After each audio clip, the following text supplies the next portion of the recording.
It's story time. சம்பளத்தை கொஞ்சம் அதிகமாக்கி தர சொல்லி கேட்ட ஒரு தொழிலாளிக்கு அது கிடைச்சுதான்னு இந்த கதையில பார்க்கலாம். இது வரைக்கும் நம்ம சேனலுக்கு சப்ஸ்கிரைப் பண்ணலைன்னா உடனே சப்ஸ்கிரைப் பண்ணி பக்கத்தில் இருக்கிற பெல் பட்டனை கிளிக் பண்ணுங்க. மேஜிக் போர்ட் சேனல்ல நம்ம ஸ்டோரிஸ் இப்போ அனிமேஷனில் வருது. டிஸ்கிரிப்ஷனில் இருக்கிற லிங்கை கிளிக் பண்ணி மேஜிக் போர்ட் சேனலையும் சப்ஸ்கிரைப் பண்ணிக்கங்க. ஸ்டோரி டைம் தமிழ் சேனலுக்காக உங்களுடன் ரவிசங்கர் பாலச்சந்திரன். கதையை கேட்கலாம் வாங்க. கொள்ளிடக்கரை ஓரமா சித்தமல்லின்னு ஒரு கிராமம் இருந்துச்சு. அந்த கிராமத்தில் தர்மான்னு ஒரு பெரிய பண்ணையார் இருந்தார். அவர்கிட்ட 100 ஏக்கருக்கு மேலே நிலம் இருந்துச்சு. பெரும்பகுதியான நிலத்தில் அவர் கரும்பு பயிரிட்டிருந்தார். ஆனால் கொள்ளிடக்கரை ஓரமாக இருக்கிற நிலத்தை அவர் தென்னந்தோப்பா மாற்றி வச்சிருந்தாரு. தர்மாவோட கரும்பு தோட்டத்தில் ரெங்கன்னு ஒரு கூலி தொழிலாளி இருந்தான். இயல்பிலேயே ரங்கன் கடுமையான உழைப்பாளி. அவன் வேலைக்கு வந்து சேர்ந்ததுக்கு அப்புறம் தர்மா கிட்ட வேலை பார்த்த 3 பேருக்கு வேலை இல்லாத அளவுக்கு அவங்க வேலையும் ரங்கன் சேர்த்தே செஞ்சுக்கிட்டு இருந்தான். இதனால ரங்கன் மேல அவருக்கு நல்ல மதிப்பு இருந்தாலும் 3 வருஷமா ரங்கனுக்கு ஒரே சம்பளத்தையே அவரு கொடுத்துக்கிட்டு இருந்தாரு. தர்மாவோட தென்னந்தோப்புக்கு பக்கத்துல தான் ஒரு குடிசையில ரங்கனும் அவனுடைய மனைவியும் தங்கி இருந்தாங்க. ரங்கனோட மனைவிக்கு நல்லா பாடுற திறமையும் பல குரல்ல பேசுற திறமையும் இருந்துச்சு. அதனால அவங்க அந்த ஊர்ல இருந்த ஒரு சின்ன நாடக குழுவில் நடிச்சுக்கிட்டு இருந்தாங்க. ஆனா அதுலேருந்து அவங்க எதிர்பார்த்த அளவுக்கு பெரிய வருமானம் எதுவும் வரல. 3 வேளை சாப்பாட்டுக்கே கஷ்டப்படுற அளவுக்குத்தான் ரெங்கனோட பொருளாதார நிலைமை இருந்துச்சு. ரெங்கனோட மனைவி 3 வருஷமா தர்மா உங்களுக்கு ஒரே சம்பளத்தை தான் கொடுத்துக்கிட்டு இருக்காரு. ஆனா 3 பேர் பார்க்குற வேலையை நீங்க ஒத்த ஆளா பார்க்குறீங்க. அதனால நீங்க தர்மா கிட்ட பேசி கொஞ்சம் சம்பளத்தை அதிகமாக்க சொல்லி கேளுங்க அப்படின்னு சொன்னாங்க. ரெங்கனும் தர்மா கிட்ட இதை பத்தி 2-3 தடவை கேட்டு பார்த்துட்டான். ஆனா ஒவ்வொரு தடவை கேட்கும் போதும் தர்மா அவங்கிட்ட சம்பள உயர்வுக்கு இப்ப என்ன அவசரம், அப்புறம் பார்த்துக்கலாம் அப்படின்னு சொல்லி அனுப்பிட்டாரு. 1-2 வெள்ளிக்காசு அதிகமா சம்பளம் தர்றதுக்கு அவரு இப்படி யோசிச்சது ரங்கனுக்கு ரொம்ப ஏமாற்றமா இருந்துச்சு. இதுக்கு நடுவுல தர்மாவுக்கு சொந்தமான தென்னந்தோப்புல இருந்த தேங்காய்கள் அடிக்கடி காணாம போக ஆரம்பிச்சுது. தர்மா ரெங்கன் கிட்ட யாரோ நம்ம தென்னந்தோப்புல இருக்கிற தேங்காய்களை எல்லாம் திருடுறாங்க, அந்த திருடனை உடனடியா கண்டுபிடிச்சாகணும் அப்படின்னு சொன்னாரு. ரெங்கன் இதை ஒரு வாய்ப்பா பயன்படுத்திக்கலான்னு நினைச்சான். அவன் தர்மா கிட்ட என்னோட குடிசை உங்க தென்னந்தோப்புக்கு பக்கத்துல தான் இருக்கு. இப்போ பொழுது இருட்டுற வரைக்கும் நான் உங்க பண்ணையில வேலை பார்க்கறேன். நீங்க எனக்கு சம்பள உயர்வா 2 வெள்ளிக்காசுகளை அதிகமாக்கி கொடுத்தா ராத்திரி நேர காவலையும் நானே கவனிச்சுக்கிறேன். உங்க தேங்காய்களையும் திருடு போகாம பார்த்துக்கிறேன் அப்படின்னு சொன்னான். ஆனா தர்மா அவங்கிட்ட திருடனை பிடிக்கிறது ஒரு தடவை செய்கிற வேலை. இன்னைக்கு திருடனை பிடிச்சாச்சுன்னா நாளையிலேருந்து தேங்காய்கள் திருடு போகாது. அதுக்கு எதுக்கு உனக்கு 2 வெள்ளிக்காசுகள் சம்பளத்துல அதிகமா தரணும்? நீ இரவு நேர காவலும் பார்க்க வேண்டாம், திருடனையும் பிடிக்க வேண்டாம், அதெல்லாம் நானே பார்த்துக்கிறேன் அப்படின்னு சொல்லிட்டாரு.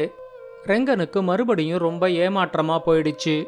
ஆனா தர்மாவால திருடனை பிடிக்க முடியாதுங்கிறது மட்டும் ரெங்கனுக்கு உறுதியா தெரிஞ்சிச்சு. ஏன்னா தர்மா பார்க்கறதுக்கு நல்ல குண்டா பெரிய தொப்பையோட இருப்பாரு. அவரால் கொஞ்ச தூரம் ஓடக்கூட முடியாது. ஏதோ ஒரு வீம்புக்காக திருடனை அவரே பிடிக்கிறதா அவரு சொல்லி இருந்தாரு. இது ரங்கனுக்கும் நல்லா தெரிஞ்சிச்சு. அன்னைக்கு ராத்திரி தர்மா தென்னந்தோப்பு காவலுக்கு கிளம்பும்போது அவரு திருடனை எப்படி பிடிக்கிறாருன்னு பார்ப்போம் அப்படிங்கிற எண்ணத்துல ரெங்கனும் அவருக்கு தெரியாம அவர் பின்னாடியே வந்துகிட்டு இருந்தான். தர்மா தென்னந்தோப்புக்கு போற வழியில ஒரு பாழடைஞ்ச துர்கை கோவில் இருந்துச்சு. தர்மா அந்த கோவிலுக்குள்ள போறத ரங்கன் கவனிச்சான். அது ரொம்ப சின்ன கோவில்ங்கிறதுனால கோவிலுக்கு பின்னாடி ஒளிஞ்சுகிட்டு இருந்தாலே தர்மா என்ன செய்யறாருங்கிறத ரங்கனால பார்க்க முடிஞ்சுது. தர்மா அந்த கோவிலுக்குள்ள போய், அம்மா தாயே, இன்னைக்கு நான் தென்னந்தோப்பு காவலுக்கு போறேன். திருடனை மட்டும் நீ என் கண்ணுல காட்டிடு, நான் உனக்கு ஒரு முழு ஆட்டை பலி கொடுக்கறேன் அப்படின்னு சொல்லி வேண்டிக்கிட்டாரு. தர்மாவோட வேண்டுதலை கேட்ட உடனே ரெங்கனுக்கு ரொம்ப வருத்தமா போயிடுச்சு. 2 வெள்ளிக்காசு சம்பளத்துல சேர்த்து கொடுக்கறதுக்கு இவர் இவ்வளவு யோசிக்கிறாரு. ஆனா 12 வெள்ளிக்காசு மதிப்புள்ள ஒரு முழு ஆட்டை பலி கொடுக்கறதுக்கு இவரு கொஞ்சம் கூட யோசிக்கல பாத்தியா அப்படின்னு நினைச்சுக்கிட்டான். தர்மா கோவில்லேருந்து கிளம்பி தென்னந்தோப்புக்கு வந்தாரு. அவரு பின்னாடியே ரெங்கனும் வந்துகிட்டு இருந்தான். ராத்திரி முழுக்க இந்த தென்னந்தோப்புல தர்மாவால நடக்க கூட முடியாது. அவரு அப்படி என்னதான் காவல் காக்குறாருன்னு நானும் பாக்குறேன் அப்படின்னு நினைச்சுக்கிட்டு ரெங்கன் அவருக்கு தெரியாம ஒளிஞ்சிருந்து அவரை தொடர்ந்து வந்துகிட்டே இருந்தான். ராத்திரி 2 மணி வரைக்கும் தர்மா எதிர்பார்த்த மாதிரி எந்த திருடனும் தென்னந்தோப்புக்குள்ள வரல.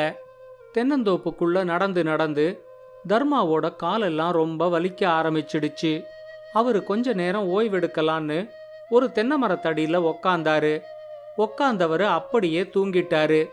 வேற ஒரு தென்னை மரத்துக்கு பின்னாடி இருந்து ரெங்கன் அவரையே கவனிச்சுக்கிட்டு இருந்தான். பொழுது விடியறதுக்கு 1 மணி நேரம் முன்னாடி நிஜமாவே ஒரு திருடன் கொள்ளிடக்கரை ஓரமா அந்த தென்னந்தோப்புக்கு வந்து சேர்ந்தான்.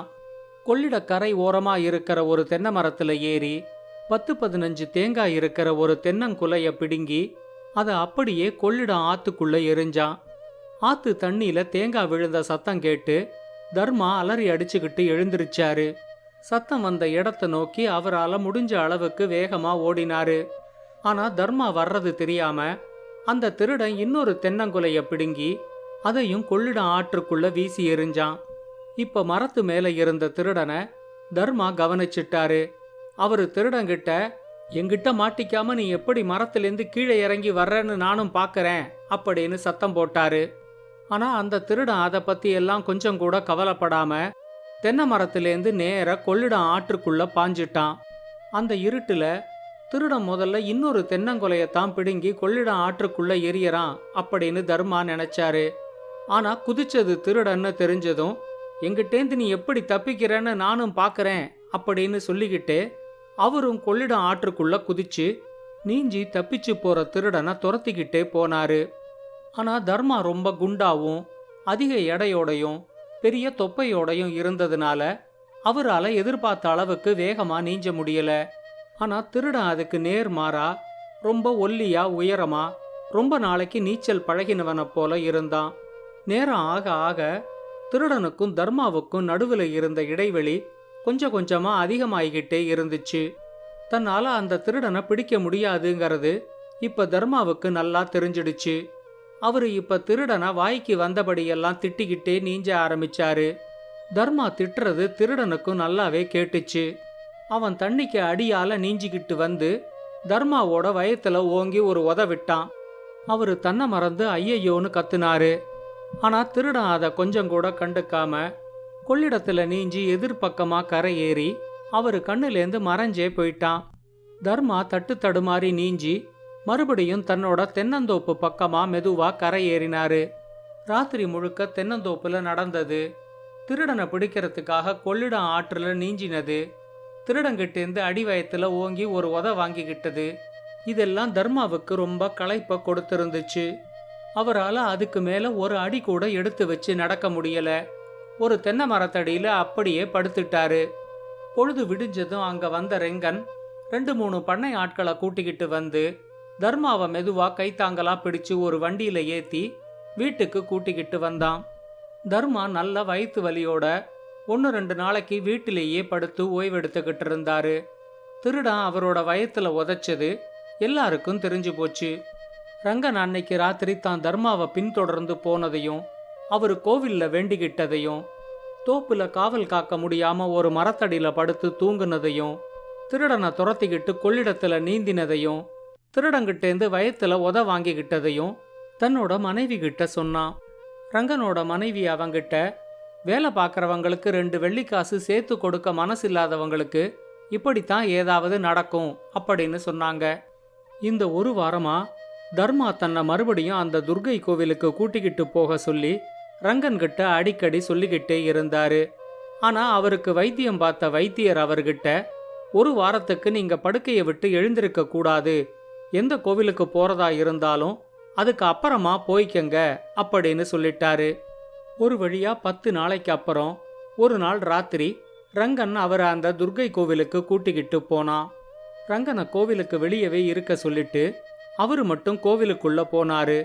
அவரு துர்கை கிட்ட, நான் உன்னை எவ்வளவு தூரத்துக்கு நம்பினேன், ஆனாலும் அந்த திருடனை நீ எங்கிட்டேந்து தப்பிக்க விட்டுட்டியே அப்படின்னு முறையிட்டு கேட்டுக்கிட்டாரு. அப்ப திடீர்னு துர்கை சன்னதியிலேந்து அவருக்கு ஒரு குரல் கேட்டுச்சு. முட்டாளே, நீ என்ன வேண்டிக்கிட்டங்கிறத நல்லா யோசிச்சு பாரு. திருடனை உன் கண்ணுல காட்டினா நீ எனக்கு ஒரு முழு ஆடை பலி கொடுக்கறதா வேண்டிக்கிட்ட. நானும் திருடனை உன் கண்ணுல காட்டிட்டேன். அதுக்கப்புறம் அந்த திருடனை பிடிக்கிறதும் பிடிக்காததும் உன்னோட சாமர்த்தியம். ஆனா உன்கிட்ட வேலை பார்க்கறவங்களுக்கு 1-2 வெள்ளி காசுகளை சம்பளத்துல அதிகமா கொடுக்கறதுக்கே யோசிக்கிற நீ எப்படி எனக்கு ஒரு ஆடை பலி கொடுப்பேன்னு நான் நம்ப முடியும்? உன்கிட்ட வேலை பார்க்கறவங்களுக்கெல்லாம் ஒழுங்கா சம்பளத்தை உயர்த்தி கொடுத்து அவங்கள நல்லா பார்த்துக்கிட்டாலே உன் கஷ்டம் எல்லாம் போயிடும். போ, முதல்ல அதை செய்யற வழிய பாரு அப்படின்னு ஒரு குரல் கேட்டுச்சு. கோவிலுக்கு வெளியே காத்துக்கிட்டு இருந்த ரங்கனாலையும் அந்த குரலை தெளிவா கேட்க முடிஞ்சுது. அந்த குரலை கேட்ட உடனே தர்மா ரொம்பவே பயந்து போய் கோவிலை விட்டு வெளியே ஓடி வந்தாரு. அவரு ரங்கன் கிட்ட, இனிமே இங்கே நிக்க வேண்டாம், உடனே வீட்டுக்கு போகலாம் அப்படின்னு சொல்லி வேக வேகமா வீட்டுக்கு வந்து சேர்ந்தாரு. அடுத்த நாளே தர்மா அவர்கிட்ட வேலை பார்க்குற எல்லாரையும் வர சொல்லி எல்லாருக்கும் 2-3 வெள்ளி காசுகளை சம்பளத்துல உயர்த்தி கொடுத்தாரு. ரங்கன் ரொம்ப சந்தோஷத்தோட வீட்டுக்கு வந்து தனக்கு சம்பள உயர்வு கிடைச்சிருக்கிறத மனைவி கிட்ட சொன்னான். அவங்க ரொம்ப அலட்சியமா, நேத்து கோவில்ல துர்கை பேசினதை கேட்டு உங்க முதலாளி ரொம்பவே பயந்து போயிருக்காரு போல இருக்குது அப்படின்னு சொன்னாங்க. தன்னோட மனைவிக்கு பல குரல்ல பேசுற திறமை இருக்கிறது அப்பதான் ரங்கனுக்கு ஞாபகத்துக்கு வந்துச்சு. ஐயோ, அப்போ கோவில்ல கேட்ட குரல் உன்னோட குரலா அப்படின்னு தன்னோட மனைவி கிட்ட கேட்டான். ஆமா, செய்யற வேலைக்கு சம்பளத்தை உயர்த்தி கொடுக்க மனசில்லாதவங்க கிட்ட வேற எப்படித்தான் கேட்கறது? ஏதோ நான் சொன்னதுனால உங்களுக்கு மட்டும் இல்லாம உங்க கூட வேலை பார்க்குற எல்லாருக்குமே சம்பள உயர்வு கிடைச்சதில்ல. அதனால நடந்த எல்லாத்தையும் மறந்துட்டு நாளையிலேருந்து வேலையை கவனிக்க போங்க அப்படின்னு சொன்னாங்க. தன்னோட மனைவியோட பலகுரல் திறமையால தனக்கு மட்டும் இல்லாம எல்லாருக்குமே சம்பள உயர்வு கிடைச்சது ரங்கனுக்கு ரொம்ப சந்தோஷமாவே இருந்துச்சு. இந்த கதையை பத்தின உங்களோட கருத்துக்களை ஸ்டோரி டைம் தமிழ் யூடியூப் சேனல்லையும் பாட்காஸ்ட்லையும் பின்னூட்டத்தில் கமெண்ட்ஸா பதிவு பண்ணுங்க. இந்த கதை உங்களுக்கு பிடிச்சிருந்தா லைக் பண்ணுங்க, கமெண்ட் பண்ணுங்க, ஷேர் பண்ணுங்க. மறக்காம ஸ்டோரி டைம் தமிழ் சேனலை சப்ஸ்கிரைப் பண்ணுங்க. அப்படியே பக்கத்துல இருக்க அந்த பெல் ஐகானை கிளிக் பண்ணுங்க.